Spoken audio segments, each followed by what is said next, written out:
Come on, deaf girl, show us what you got. That was 30 seconds before the Olympic gold medalist cleaned house. Ryan Martinez stood in the center of his dojo that Tuesday All right, night. watch this block. Black It's all belt in the hip tied tight rotation. around his waist, pointing See directly that? at the Now woman you try with it. the mop. Rotate and block. His voice Great carried energy. across That's the the training spirit. floor Keep it to up. 15 students Perfect. and Let's their chain with the parents, counter-strike. dripping with the kind of arrogance that comes from never being truly challenged. I said, fight me! Ryan's voice grew louder, more theatrical. Or are you too scared and deaf? Keisha Washington looked up from her cleaning, water dripping steadily from the mop strands. She'd been invisible in this place for 8 months, cleaning after hours, staying in the shadows, letting everyone assume she was just another minimum wage worker grateful for the job. The room went quiet. Parents shifted uncomfortably. Students stared. But what none of them knew, what Ryan was about to discover the hard way, was that some people choose to be underestimated. 3 years of hiding were about to end in 30 seconds of truth. 2 hours earlier, Keisha had arrived at Sunset Valley Martial Arts just as she did every Tuesday and Thursday evening. Her key turned in the back door with practiced silence. She moved through the dojo like water, methodical and invisible. The place smelled of sweat and determination. Rubber mats stretched across the main floor, mirrors reflecting the overhead lights she flicked on one by one. She'd learned the routine by heart. Vacuum first, then mop, then wipe down equipment. Simple work that paid for her small apartment and kept her busy enough to avoid thinking too much. But Keisha never just cleaned. She watched. As she ran the vacuum along the edges of the training area, her peripheral vision tracked every technique the evening class practiced. The way that brown belt telegraphed his punches, how the teenage girl in the back row had perfect form but held back her power. The subtle adjustments Ryan made to students' stances that actually improved their balance. Ryan Martinez had talent, no question. At 28, he'd earned his third-degree black belt through genuine skill. Students respected him. Parents trusted him with their kids. But there was something else there. Something that made Keisha's jaw tighten when she watched him work. The way he dismissed certain students. The impatience that flickered across his face when someone struggled. The jokes that weren't quite jokes. Tonight, the evening class was winding down when Keisha heard car doors slamming in the parking lot. She glanced through the window and saw Maria Santos walking toward the entrance, her 10-year-old son Aiden bouncing beside her. Keisha knew them.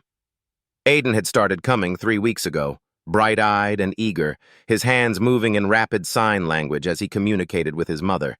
The boy was deaf, just like Keisha, but where she had learned to navigate the hearing world through careful observation, Aiden still moved with the fearless enthusiasm of childhood. The front door chimed as they entered. Maria signed something to Aiden, who grinned and ran toward the mat where Ryan was finishing up with the advanced students. Keisha watched Ryan's face change the moment he spotted them. Not outright hostility, but something colder, a tightening around his eyes. "Mrs. Santos," Ryan called out, his voice carrying that particular tone adults used when they were about to deliver disappointing news.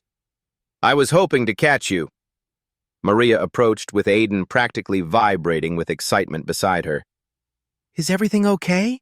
Aiden's been looking forward to class all week." Ryan glanced at the boy, who was stretching near the mat, completely unaware of the conversation happening about him. "Look, I've been thinking. This might not be the best fit for Aiden." "What do you mean?" Maria's voice stayed level, but Keisha could see her shoulders stiffen. Martial arts requires a lot of verbal instruction. Commands, corrections, safety calls. Aiden can't hear any of that. Ryan gestured toward the other students. "It's not fair to him. And honestly, it's a distraction for the other kids." Keisha's hand tightened around the mop handle. She'd seen Ryan work with struggling students before. The overweight kid who couldn't keep up, the shy girl who flinched at contact. He'd shown patience then, made accommodations, found ways to help them succeed. "But he's been doing so well," Maria said. "He follows the visual cues, watches the other students. His balance and coordination are actually improving." Mrs. Santos, I appreciate your optimism, but this isn't a therapy session. It's martial arts. Real martial arts requires discipline, focus, the ability to respond instantly to instruction. Ryan's voice carried to the remaining students who had stopped their conversations to listen. Maybe you should look into some of those special programs. You know, for kids with needs. The word hung in the air like smoke. Aiden, blissfully unaware, continued his stretching routine, his movements surprisingly fluid for a 10-year-old. He doesn't need a special program, Maria's voice grew firmer. He needs the same chance as any other kid, the chance to feel strong, capable. Strong? Ryan let out a short laugh. Look, I'm not trying to be cruel here, but let's be realistic. The kid can't even hear instructions properly. How's he supposed to defend himself if he can't hear an attacker coming? That's when Keisha moved. She didn't plan it. One moment she was standing by the supply closet, invisible as always. The next, she'd taken 3 steps toward the conversation, mop still in hand. Ryan noticed her approach and turned, irritation flashing across his face. Can I help you with something? Keisha stopped. Around the dojo, conversations died. Parents and students turned to watch. Even Aiden looked up from his stretching, sensing the shift in atmosphere. She met Ryan's gaze directly, her dark eyes steady and unblinking. Then she looked at Aiden, who was watching the exchange with growing confusion. Back to Ryan. She shook her head once, a small but definitive gesture. Excuse me?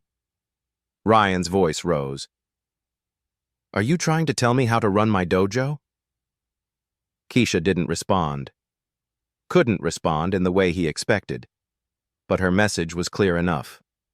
The room felt it. Ryan looked around at his audience, students, parents, all watching this bizarre standoff between him and the cleaning lady. His face flushed red. This is unbelievable, he said, loud enough for everyone to hear. Now the cleaning lady wants to coach martial arts. A few uncomfortable chuckles from the students. Maria's face went pale. Aiden, reading the tension, if not the words, moved closer to his mother. Lady, I don't know what you think you know about teaching martial arts, Ryan continued, his voice gaining momentum. But I've been doing this for 15 years. I have actual credentials, actual experience, not just, he gestured at her mop, whatever this is. Keisha's expression didn't change. She simply stood there, holding his gaze, holding the space. And that, somehow, made Ryan even angrier. Ryan stepped closer to Keisha, his voice dropping to what he probably thought was a reasonable tone, but in the silence of the dojo, every word carried. Look, I get it. You see a kid getting some tough love and you want to help. That's admirable, I guess. But you don't understand what we're doing here. This isn't daycare. This is serious training. Keisha remained motionless, her hands resting on the mop handle. But something in her posture had shifted. Where before she'd seemed to fold into herself, now she stood straighter, more centered. Ryan misread her stillness as submission. He turned back to Maria, raising his voice for the room. Mrs. Santos, I'm trying to be professional here, but when the cleaning staff starts questioning my methods, that's when Aiden approached the group. The boy had been watching their faces, reading the tension in their bodies, and his own face was scrunched with worry. He tugged on his mother's sleeve and signed rapidly. Maria's eyes filled with tears as she watched her son's hands. She turned to Ryan, her voice thick with emotion. He's asking why everyone looks angry. He wants to know if he did something wrong. Ryan glanced at the boy, and for a moment, something like guilt flickered across his features. But then he caught sight of the watching parents and students, and his expression hardened again. This is exactly what I'm talking about, he said. The constant need for special accommodation. The disruption to class flow. Other kids shouldn't have to worry about... Keisha moved. She didn't make a sound, but her movement cut through Ryan's words like a blade. She leaned the mop against the wall and stepped forward, positioning herself between Ryan and Aiden. Her hands moved in fluid sign language, and Aiden's worried expression transformed into a wide smile. Whatever she'd signed to him, it made the boy stand taller. Ryan stared at this exchange, his mouth slightly open. You know sign language? Keisha looked at him and nodded once. So you've been understanding everything? His voice climbed higher. This whole time, you've been listening to a private conversation between me and a parent? She nodded again. The room was electric with tension. Parents whispered to each other. Students fidgeted, unsure whether to leave or stay. Marcus Chen, one of the senior brown belts, stepped closer. Sensei Ryan, Marcus said quietly, maybe we should... No. Ryan's voice cracked like a whip. This is my dojo, my school, and I'm not going to be undermined by... He gestured at Keisha with barely contained fury. By someone who mops floors for a living. He turned to face the room, playing to his audience now. Can you believe this? The deaf cleaning lady thinks she knows better than a third-degree black belt. What's next? Should I ask her opinion on our belt testing procedures? A few students shifted uncomfortably. The laughter Ryan was fishing for didn't come. Keisha remained calm, but her eyes never left his face. She raised one hand and pointed to herself, then to the mat. The gesture was unmistakable. Ryan's jaw dropped. Are you challenging me? She nodded.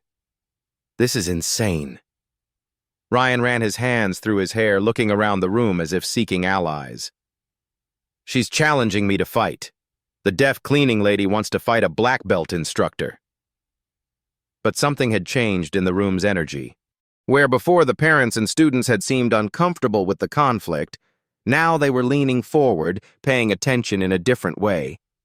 Sarah Kim, mother of one of the younger students, spoke up. Maybe you should just let it go, Ryan. She's just trying to help. Let it go? Ryan's voice rose to a near shout. She's disrespecting everything we stand for here. You don't just walk into someone's dojo and... Keisha stepped onto the mat.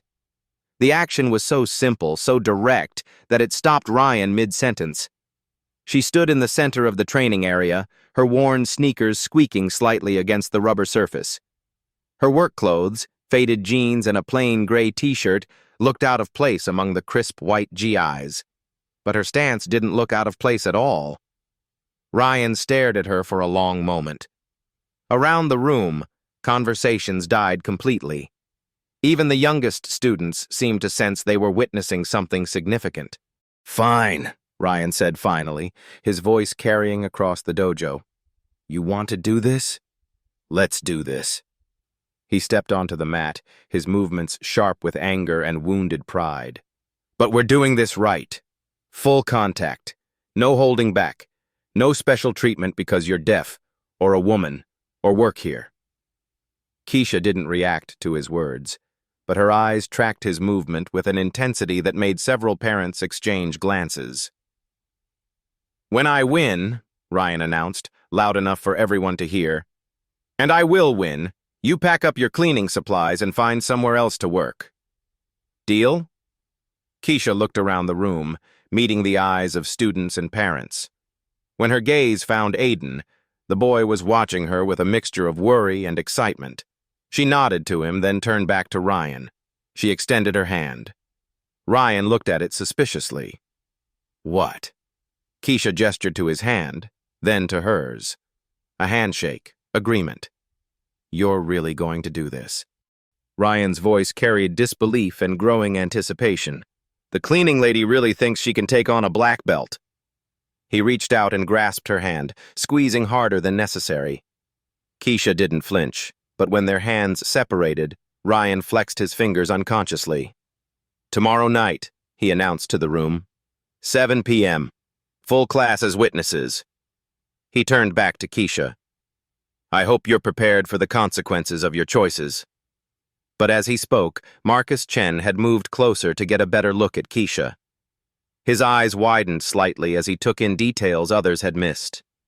The calluses on her hands, the way she balanced on the balls of her feet, the controlled breathing that spoke of years of training. Sensei, Marcus said quietly, maybe we should...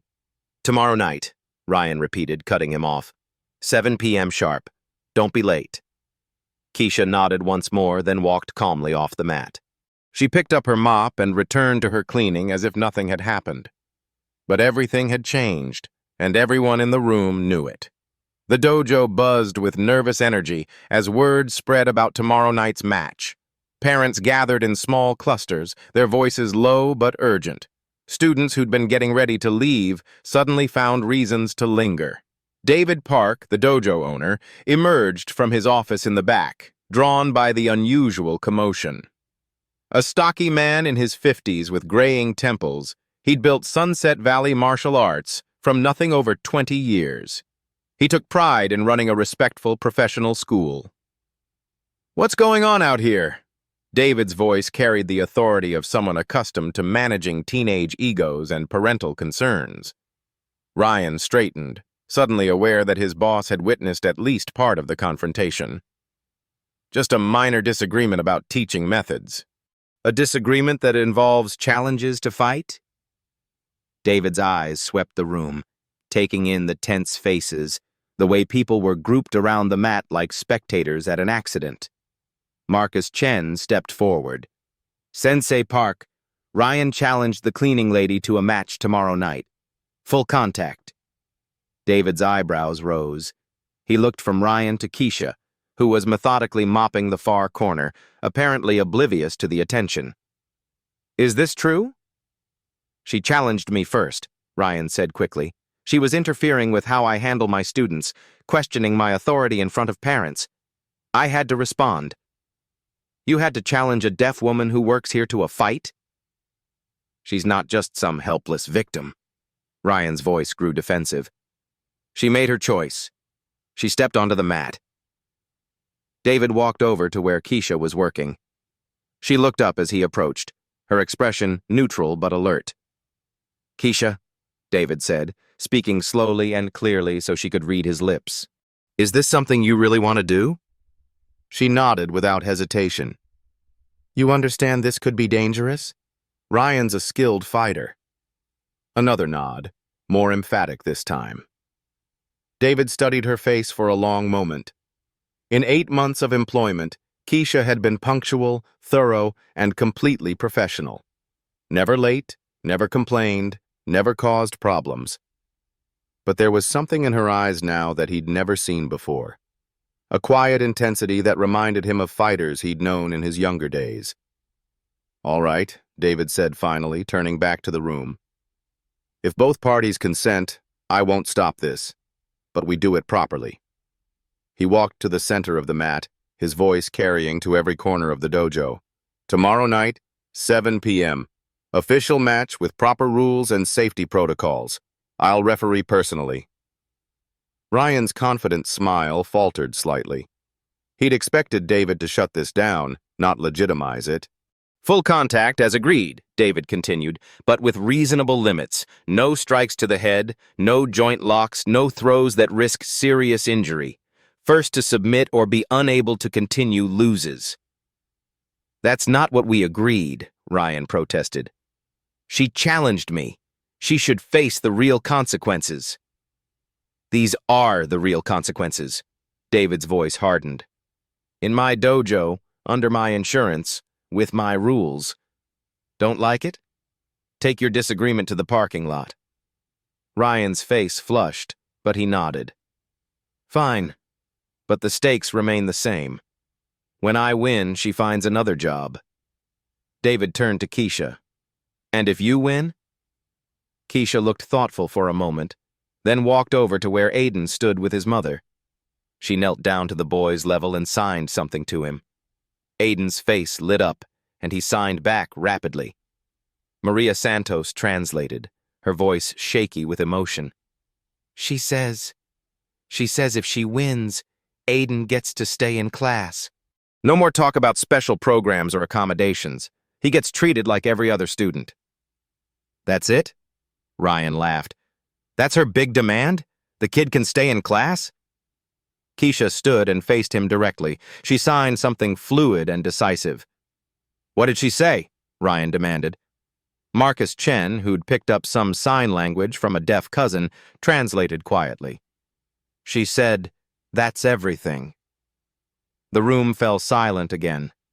Parents looked at each other with new understanding. This wasn't about ego or pride.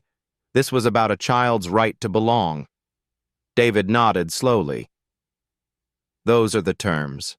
7 p.m. tomorrow. Official witnesses required.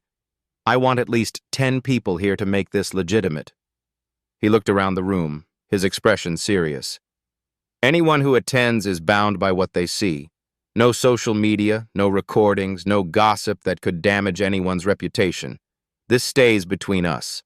Keisha removed her cleaning gloves, and for the first time, people got a clear look at her hands.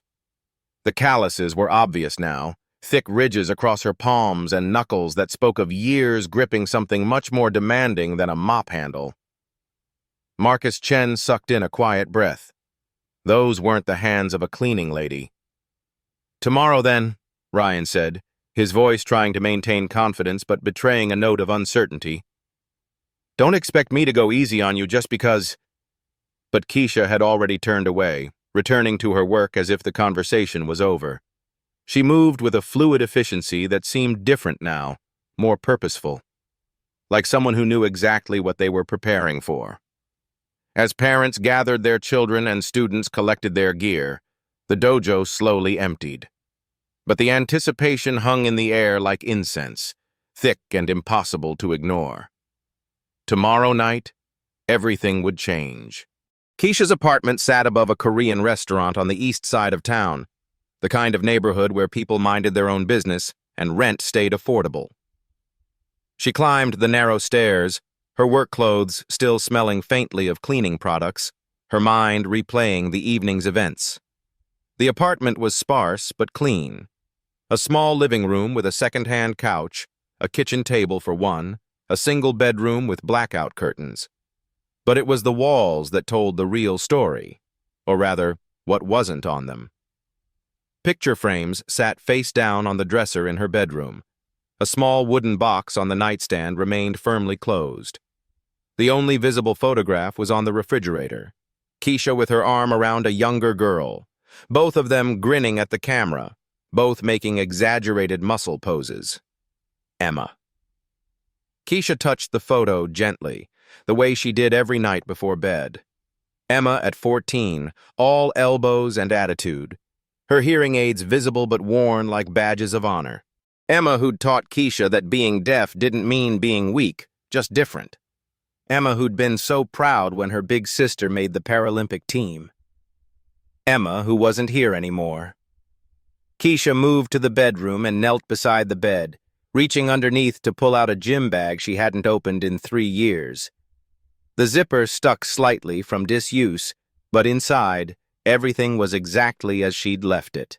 Hand wraps, worn soft from countless training sessions, a mouthguard, molded specifically for her teeth, and at the bottom, wrapped in tissue paper, a gold medal that caught the lamplight like a promise. Rio de Janeiro 2016. Women's Judo, 57 kgs division. First place. She lifted the medal carefully, feeling its familiar weight. The ribbon was slightly faded, but the gold still gleamed. Keisha Washington, Paralympic champion. The deaf girl from Oakland who'd shocked the world with her technical precision and devastating ground game. The girl who'd retired at 25 after the accident that took her hearing completely, and her sister forever. She closed her eyes and the memories came flooding back. Not of victory podiums or magazine covers, but of the phone call that changed everything. Emergency room, critical condition, Emma's motorcycle, a distracted driver, a moment of inattention that destroyed 2 lives in different ways. Emma had been riding to surprise Keisha at training camp. She'd gotten her license just that month, was so excited to finally visit her big sister at the Olympic Training Center. The doctor said she'd died instantly. They said it like that was supposed to be a comfort. The hearing loss had come later, a delayed consequence of the traumatic brain injury Keisha sustained when she collapsed upon hearing the news. Sudden sensorineural hearing loss, the doctors called it. Stress-induced. Sometimes it came back, they said. Usually it didn't. 3 years of silence, 3 years of guilt, 3 years of avoiding everything that reminded her of who she used to be. But tonight, watching Aiden's face when Ryan suggested he didn't belong, she'd seen Emma, heard Emma's voice in her memory, clear as a bell. "Keisha, will you always protect me?" She'd failed Emma. She couldn't fail Aiden. Keisha stood and moved to her closet, pushing aside work uniforms to reveal clothes she hadn't worn in years. Athletic wear, training gear, a worn gray hoodie with Team USA printed across the chest in faded letters. She pulled out a pair of training shorts and a compression shirt, holding them up to the light. They still fit. She'd never stopped moving, never stopped the subtle training that kept her body ready even when her mind wasn't. Shadowboxing in her apartment late at night, stretching routines that maintained flexibility, strength exercises disguised as cleaning work. The muscle memory was all there, waiting. She walked to the bathroom mirror and studied her reflection. At 31, she looked older than her years. The stress of loss had carved lines around her eyes, and her hair was longer than she'd worn it as a competitor. But underneath, the athlete remained. Her phone vibrated on the nightstand, a text message. She picked it up, expecting spam or a work reminder. Instead, it was from Maria Santos. "Thank you for standing up for Aiden today. I don't know what you're planning tomorrow, but please be careful. He's been talking about you all evening. Says you're the first adult who treated him like he belonged somewhere. That means everything to a mom. Whatever happens, we'll be there." Keisha stared at the message for a long time. Then she typed back, "See you at 7. She returned to the gym bag and pulled out her old training journal, its pages filled with technique notes, competition analysis, training schedules written in her careful handwriting. She flipped to a page near the back, one she'd written after her last competition. Judo is about more than throwing people. It's about using an opponent's force against them. It's about staying calm when someone tries to overpower you. Most importantly, it's about protecting what matters. I forgot that for a while, but some lessons you never really lose." At the bottom of the page, in Emma's messy teenage scrawl, she'd written, "My sister is the strongest person I know. Not because she can throw people around, but because she makes other people feel safe. That's her real superpower." Keisha traced the words with her finger, feeling their weight. Tomorrow night wasn't about proving herself to Ryan or even protecting Aiden, though both mattered. It was about remembering who she'd been before grief convinced her to hide. She repacked the bag carefully, leaving out only the hand wraps. Those she placed on her nightstand next to Emma's photo. As she got ready for bed, Keisha's movements carried a precision they hadn't held in years. The way she balanced while brushing her teeth, how she unconsciously checked her stance while washing her face, the controlled breathing that regulated her heartbeat. The cleaning lady was still there, the one who'd learned to be invisible, who'd found safety in being underestimated.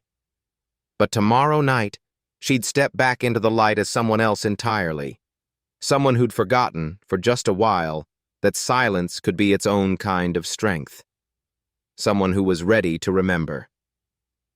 Before turning off the lights, she sent one more text message, this one to David Park.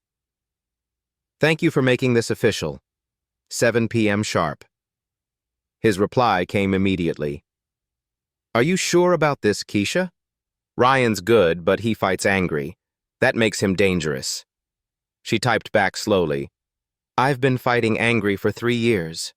Tomorrow, I fight for something better." Outside her window, the city hummed with late-night energy. Inside her small apartment, surrounded by memories of loss and reminders of who she used to be, Keisha Washington settled into the deepest sleep she'd had in months. Tomorrow, everything would change, for everyone. The dojo filled differently on Wednesday night. Parents arrived early, claiming seats along the walls like spectators at a championship bout. Students who normally left after class lingered with nervous energy. Even some of the afternoon students had returned, drawn by word of mouth and curiosity. Keisha entered through the back door at exactly 6:45 p.m., carrying a small duffel bag instead of her usual cleaning supplies. She'd traded her work clothes for black athletic shorts and a plain gray t-shirt. Her hair was pulled back in a tight ponytail, and her feet were bare. The conversations died as she walked across the dojo floor. Where before she'd moved like someone trying to remain invisible, now every step carried purpose. Her posture was straighter, her gaze direct. She looked, several parents realized with surprise, like an athlete. Ryan was already warming up on the mat, his movements sharp and aggressive. He wore his traditional white gi with the black belt knotted perfectly around his waist. His warm-up routine was impressive. High kicks, spinning techniques, combinations that showcased his flexibility and power. He was putting on a show, and he knew it. David Park stood at the edge of the mat, wearing his instructor uniform and carrying a clipboard. His expression was carefully neutral, but his eyes tracked Keisha's movements with growing interest. "All right, everyone," David called out. "We're going to do this properly. Official rules, official witnesses. No phones, no recording devices, no social media posts. What happens here stays here." Aiden sat in the front row with his mother, his eyes wide with excitement and worry. When Keisha passed near him, she paused and signed something quickly. The boy's worried expression transformed into a smile, and he signed back enthusiastically. Marcus Chen, watching from across the room, felt his stomach tighten. He'd spent the day thinking about those calluses on Keisha's hands, about the way she'd moved during last night's confrontation. Something about her reminded him of his college wrestling coach, that same controlled intensity that spoke of serious training. "Fighters to the center," David announced. Ryan strode to the middle of the mat with confident swagger, bouncing slightly on his toes, rolling his shoulders. Keisha approached from the opposite side, her movement economical and fluid. They stood facing each other, 3 feet apart. The contrast was stark. Ryan in his crisp white gi, tall and lean with the defined musculature of someone who trained for appearance as much as function. Keisha in simple workout clothes, shorter and stockier, her build suggesting functional strength over aesthetic muscle. "Standard rules," David announced to the room. "No strikes to the head, no small joint manipulation, no throws that risk serious neck or spine injury. Match ends with submission, unconsciousness, or referee stoppage." He looked at both fighters. "Understood?" Ryan nodded curtly. Keisha bowed slightly, a gesture so natural it seemed instinctive. "Touch gloves and return to your corners." They stepped forward. Ryan extended his hand aggressively, trying to intimidate with his grip strength. Keisha met his hand calmly, her own grip solid but not competing. When they separated, Ryan flexed his fingers again, just as he had the night before. They returned to opposite sides of the mat. The room held its breath. "Begin!" Ryan came forward immediately, his strategy clear. Use his reach and aggression to overwhelm her before she could settle into any kind of rhythm. He threw a series of probing punches and kicks, nothing committed, just testing her reactions. Keisha didn't retreat. Instead, she moved laterally, her footwork smooth and balanced. She kept her hands up in a guard that looked more like boxing than traditional martial arts, her body positioned at angles that made Ryan's strikes miss by inches. "Come on!" Ryan called out, his voice carrying to the spectators. "Don't just run around." But Keisha wasn't running. She was reading him. Every time Ryan committed to a technique, she was already moving away from it, her spatial awareness allowing her to see attacks before they fully developed. The first real exchange came when Ryan threw a hard right cross, followed by a low kick. Keisha slipped the punch with minimal movement and caught the kick, her hands locking around Ryan's ankle with surprising speed. For a moment, they were connected, Ryan hopping on one foot while Keisha controlled his trapped leg. The room expected her to sweep him or throw him off balance.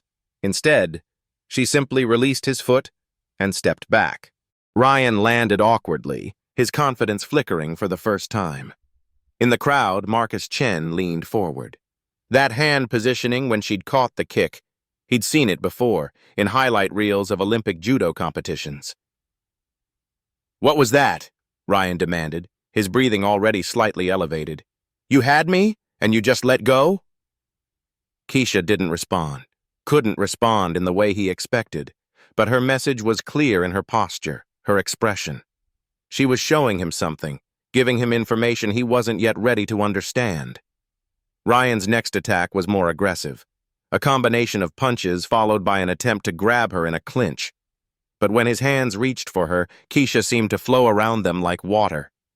Her movement was so smooth, so efficient, that Ryan found himself grasping air while she repositioned behind him. Again, she could have struck or thrown him. Again, she chose not to. The crowd began to murmur. This wasn't what they'd expected. Not the brutal confrontation Ryan had promised, but something more like a chess match played at fighting speed. "Stop playing games!" Ryan's frustration was building now, his techniques becoming sloppier as his anger grew. "Fight me!" But Keisha was fighting, just not in any way Ryan understood. Every exchange revealed more about his patterns, his tendencies, his weaknesses. She was learning him, downloading his fighting style like a computer analyzing data. 5 minutes in, Ryan was breathing hard while Keisha looked like she'd barely started warming up. Sweat darkened his GI, while her shirt remained dry. His movements were becoming wider, more telegraphed, as fatigue and frustration took their toll. The crowd's energy was shifting too. Parents who'd expected to see Ryan dominate were now watching with growing amazement as the cleaning lady systematically dismantled his offense without seeming to exert any effort. "She's making him look silly," Sarah Kim whispered to another mother. "Where did she learn to move like that?" came the reply.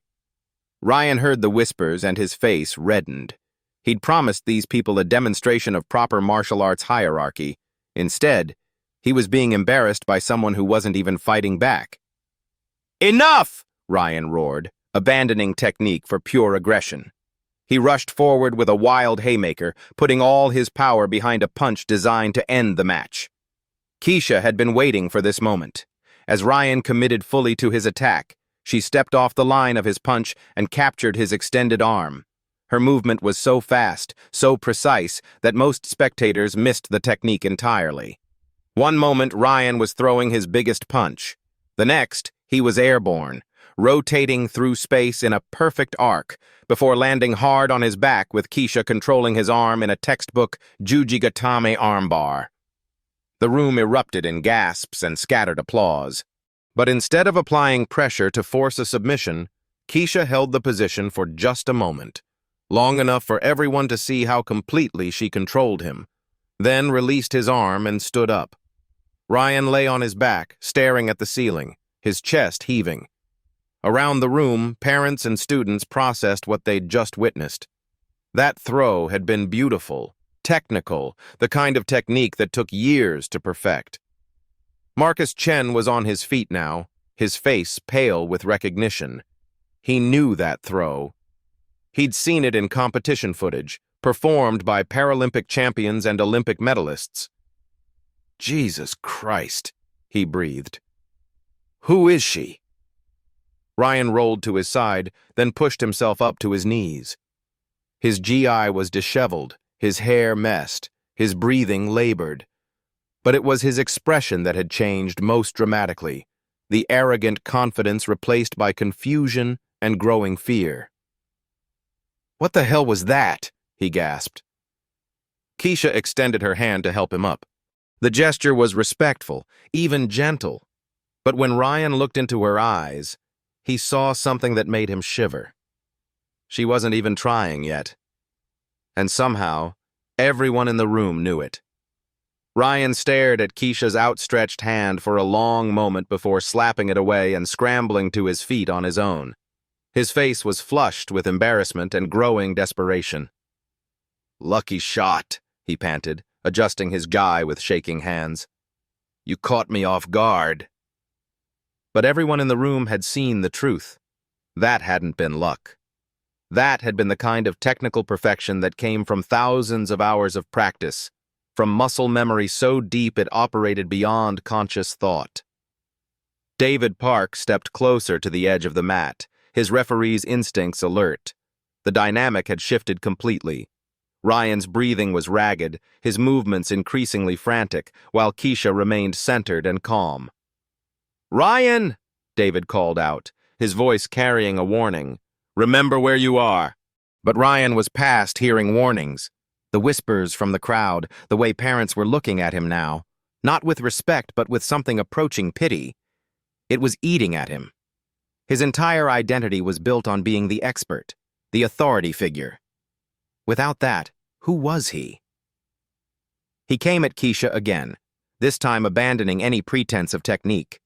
Wild swings, desperate grappling attempts, the kind of sloppy brawling that had no place in a martial arts school. Keisha absorbed it all with minimal effort.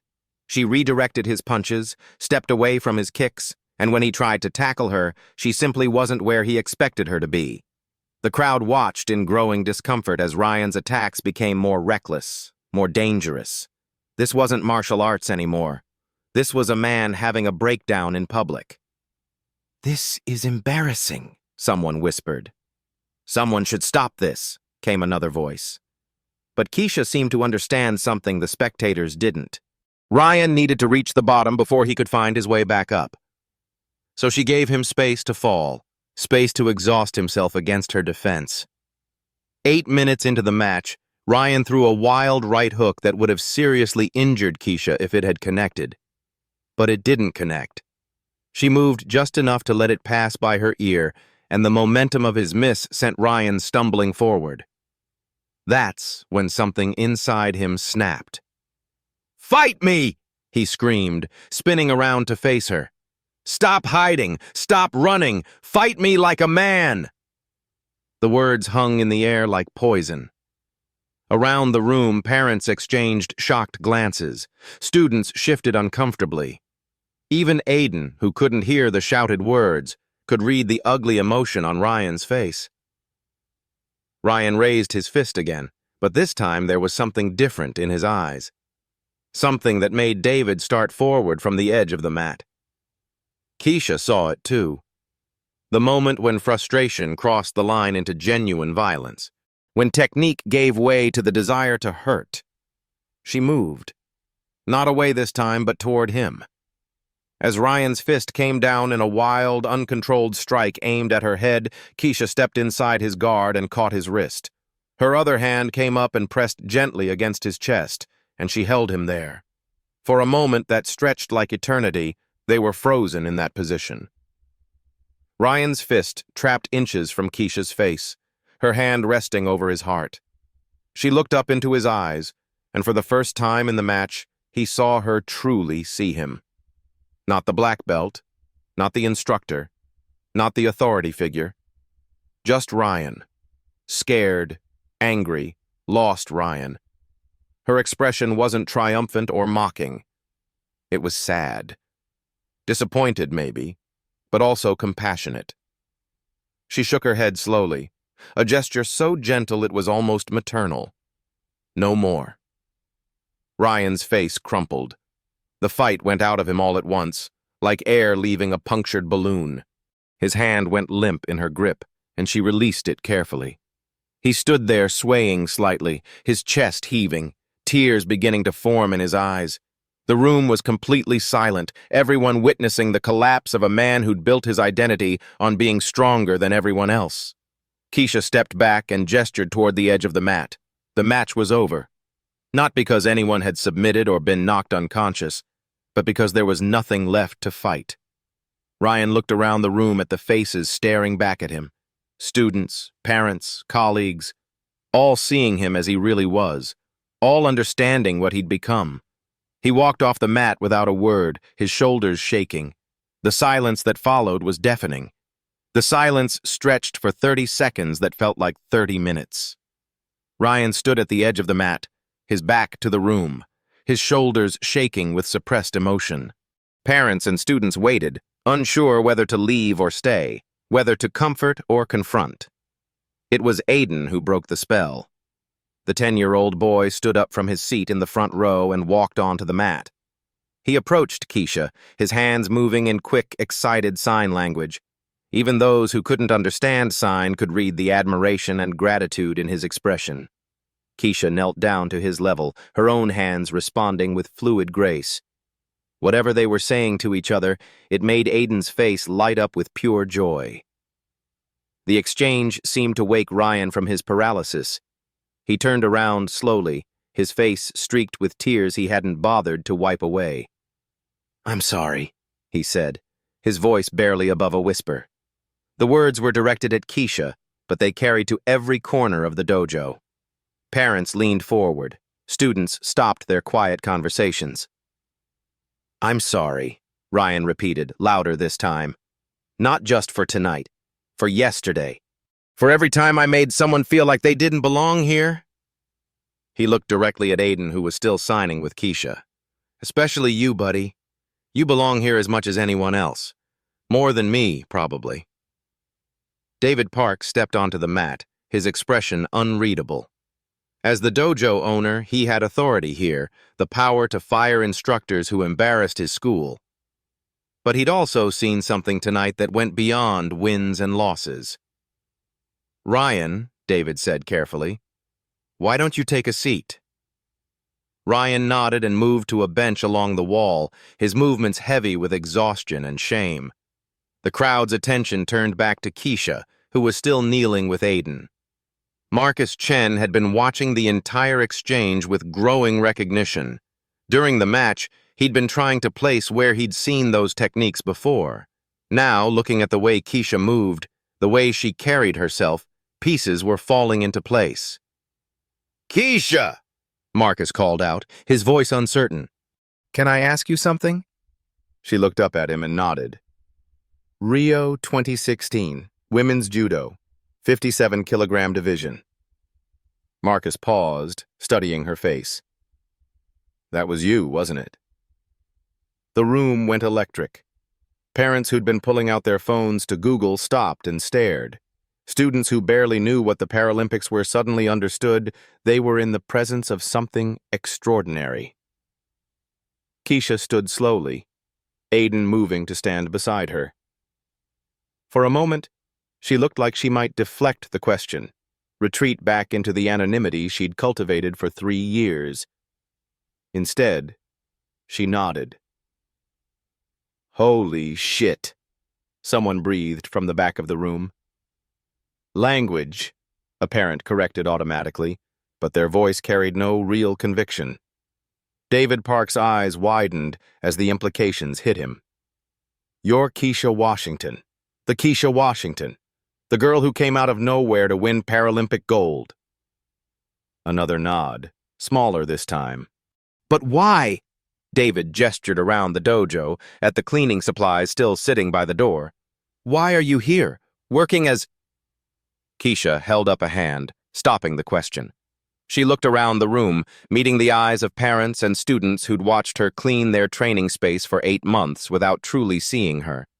When she spoke, her voice was quiet but clear, carrying the slight accent of someone who'd learned to speak before losing their hearing. "Everyone deserves to feel strong," she said, the words coming slowly but with absolute conviction. "Everyone deserves to feel like they belong somewhere." She gestured toward Aiden, who beamed up at her.